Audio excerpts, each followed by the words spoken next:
Hey everybody, welcome back to tnoozLIVE at the Aviation Festival, presented by JetBlue Technology Ventures and sponsored by Travelair.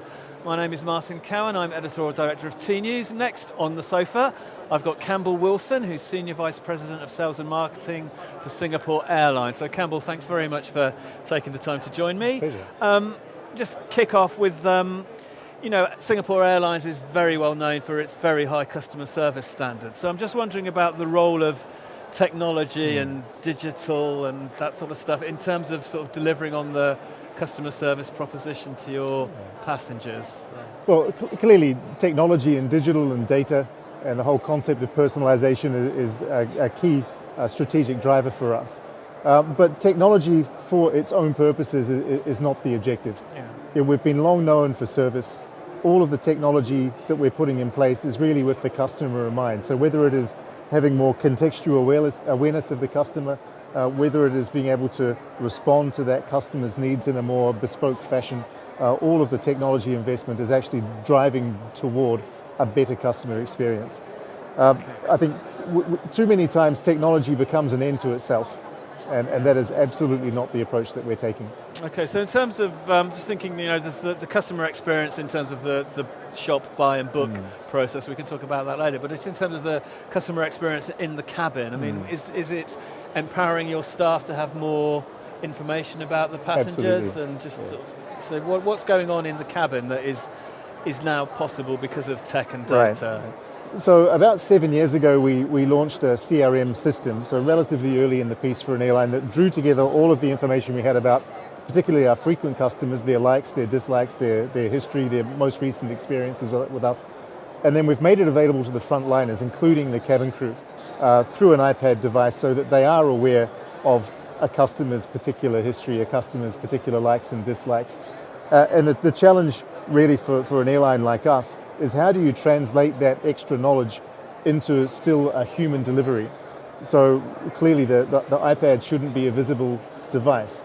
The manner and service interaction should be consistent with what people have experienced before, but it's just more relevant, more personalized, more aware of what has happened in the past and what might be happening in future, so that the staff themselves are better equipped to deal with the customer. And in terms of what sort of response was it from the staff? Were they quite excited with the prospect of this sort of change to their working environment? I think, well, particularly our cabin crew, they come into the business with a real passion to serve people. They're that sort of person.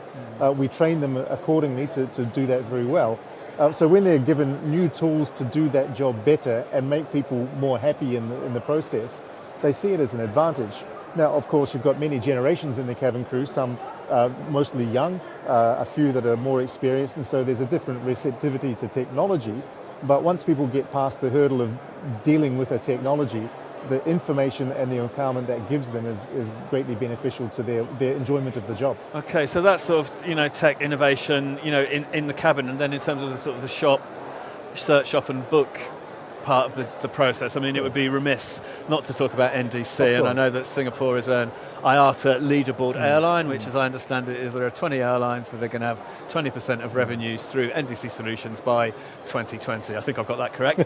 So, I mean, what are you doing in terms of bringing sort of NDC-based solutions to market within that time frame? Are you aiming for that 20% threshold, or are you trying to get more? And what is it that you're actually doing with these NDC-enabled solutions? Well, we are aiming for that 20%. Like a number of the big six freedom carriers, ourselves, Emirates, KLM, our home market is comparatively small compared to our airline and our total customer base.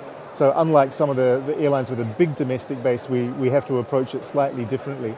But clearly we're looking to hit that 20%.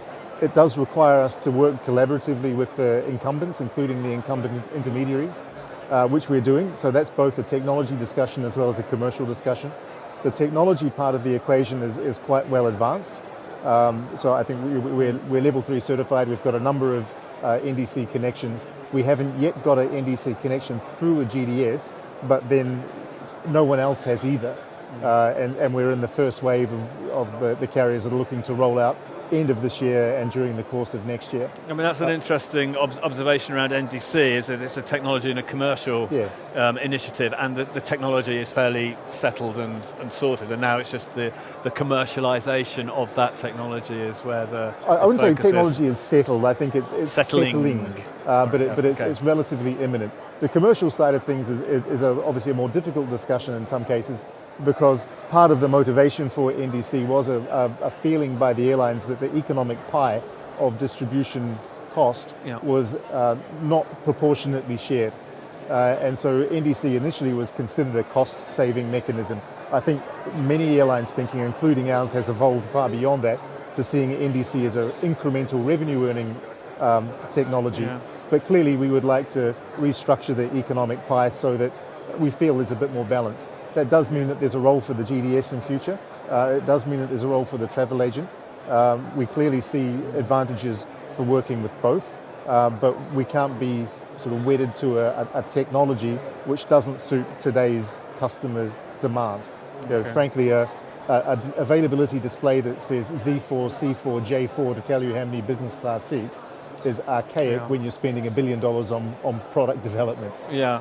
I mean, that was one of the NDC arguments, wasn't it? Airlines are spending so much on the product, but the third parties and the intermediaries are taking a disproportionate amount of the revenue from the benefit of the airlines spending all that money. So you mentioned sort of travel agents there. I mean, what is there much sort of offline business coming? Traditional offline business through bricks and mortar shops for Singapore Air? I mean, yes, I mean, I think, and it's quite the same for most of the big international, especially sixth freedom carriers. We've got a very big footprint, and so our relevance and our brand and the frequency with which people interact with us is relatively lower to the domestic airline. And so, the distribution mechanism for the most part in many of these far-flung markets is a travel agency or is some form of intermediary. Okay. And so for most airlines on the international side of the business, it's still more than half. Okay, so we've had, the tnoozLIVE is presented by JetBlue Technology Ventures. There's a lot of airlines are now looking at having more formalised relationships with innovators and startups, and Singapore Airlines' take on this is the digital innovation blueprint. So maybe just sort of explain what that is and what you're learning from that. Yeah. So I think that the genesis is that we're a 70-year-old airline. We've got a lot of legacy processes, perhaps a little bit proud, maybe too proud of our capabilities. And so this digital technology blueprint was designed to do a few things. One, it's to get the right organization structure in place.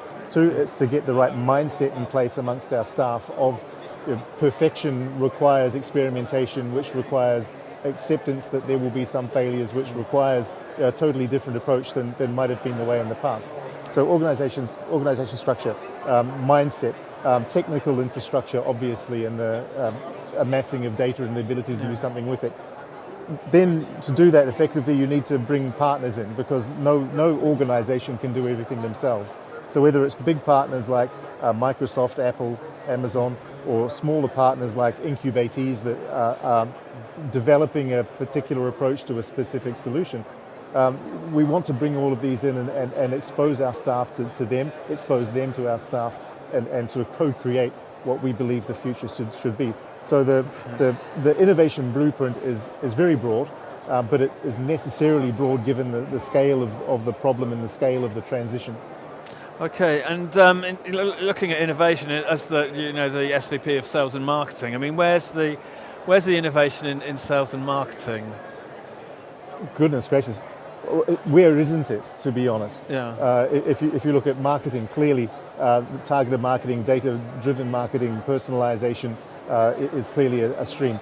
Contextual pricing, persona-based as well as external context-based, is clearly a stream. Distribution, we've spoken about NDC, the e-commerce side of distribution, agility and being able to innovate fast and be more real-time relevant to people on a mobile device or a website. Sales, the OTAs, the TMCs, the OBTs, all of the acronyms, all of these are founded on transforming technology. And so all of these are integral to the digital transformation. But overlaying it all is this new challenge of cross-channel orchestration. It's all very well being able to deal with people well in a particular silo, which has been an airline's strength. The problem is that customers interact with us across many, many silos throughout just one journey, throughout the purchasing path, throughout their customer lifetime with us. And I don't think as an industry, we've done a good job in bringing this all together so that the customer feels that it is a holistic, continuous, coordinated experience. And their frame of reference is Netflix, is Amazon, who have every piece of history since day dot of that interaction. Airlines are still operating on a bespoke P&R for the most part that represents one travel engagement. And so I think that is the challenge that we now face. Optimizing the individual silos, but crossing the silos. Yeah, I mean, it is that, passengers are omni-channel in their day-to-day lives, so it just follows that they are omni-channel in their airline habits as well. So, I mean, just thinking, 3-5 years down the line, NDC is going to be even more settling. I don't think it will ever be settled because technology standards rarely are. But I mean, where do you see the airline in 5 years' time and the role of technology within that progression? All right. I mean, without wanting to overstate it, the role of technology is absolutely existential. The airlines or the companies that don't adopt technology and remain, if not at the forefront, but close to it, will continue to fall farther and farther behind, and that technology debt becomes impossible to service. So absolutely critical. With respect to distribution, I don't expect to see dramatic changes, to be honest, because NDC has yet to mature. In 3 to 5 years' time, it will probably have matured to the point where we can do a lot of the things we're talking about now, or that we're already doing on our direct website channels. Maybe the pie will have restructured itself a bit, but I think the 3 to 5 timeline is probably evolutionary rather than revolutionary. Okay, well, on that note, thank you very much, Campbell, for taking the time to join us. Enjoyed that. Nice hearing about Singapore Air. This is Martin Cowan, Editorial Director for tNews. tNews Live at the Aviation Festival, presented by JetBlue Technology Ventures and sponsored by Travel Air. We'll be back shortly. Thank you very much.